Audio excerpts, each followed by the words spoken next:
RX 93.1, Beyonce with My House. Hey, it is 5:37. You guys are locked into All Out with Kayla as well as Student Jock Leslie of UANP. And next up, in case you missed it. In case you missed it. In case you missed it.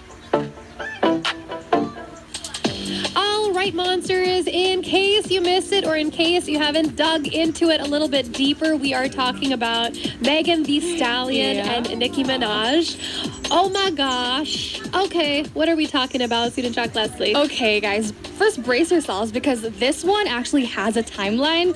Like all the articles I see, like a complete timeline because it's a lot to unpack. Okay, but basically it started off with Hiss by Megan Thee Stallion. She just released her song like last week, and she had mentions of like Mariah Carey and Kris Jenner, and then jabs towards Drake and Nicki Minaj. And now the jabs, in my opinion, were quite subtle. Okay. But then Nicki was like, she was kind of angered by this, and she was like requesting an apology from Megan, and even released her own diss.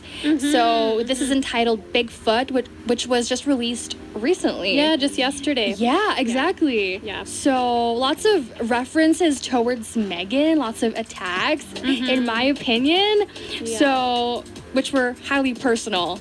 Yeah, exactly. I mean, okay, so that's like the latest in terms of the both of them. So, I mean, I've listened to both songs. Yes.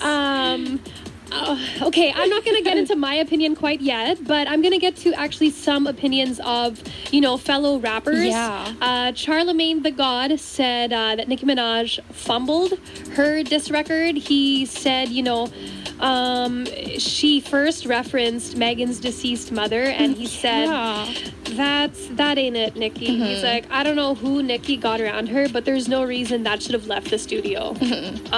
He's like, I'm glad that Nicki decided to finally rap and not just tweet, but no, that ain't it. That's right. Ain't it. Nope. Okay. So then he said that. Joe Budden, on the other hand, said that Nicki Minaj is a better rapper than Megan. He said, I don't think Megan Thee Stallion is the same breath as Nicki Minaj. But he said, he cited Minaj's craftsmanship and touted her experience in the industry as evidence. He said, Nicki is in the booth practicing cadence as we speak. And if you can't just fill in the blanks on what she's saying there, oh my God, it's going to be great. So, also, Elliot Wilson, the founder of Rap Radar, gave the win to Megan. I mean, it kind of is going both ways. Yeah. I guess, okay, now that we're going to get to our personal opinion, you've listened to both songs? Yes, I have. What are your thoughts? Well, musicality, I'm going to give it to Megan. Okay. Well, actually, because I think Nicki's rap was like a little too personal and like so direct, which I think is borderline disrespectful. And like, if you're gonna make a diss track, in my opinion, like do it subtly, just like what Megan did. So yeah, for me it's go Meg. Okay. So I listened to both as well. His, just overall as a song, I think the sound of it is more appealing for me personally. And then listening to Nicki's track, from the beginning, I kind of felt scared. Maybe I'm a scaredy cat or something. I felt scared. And then you get to like the last 2 minutes and it's like, oh, there's no more music.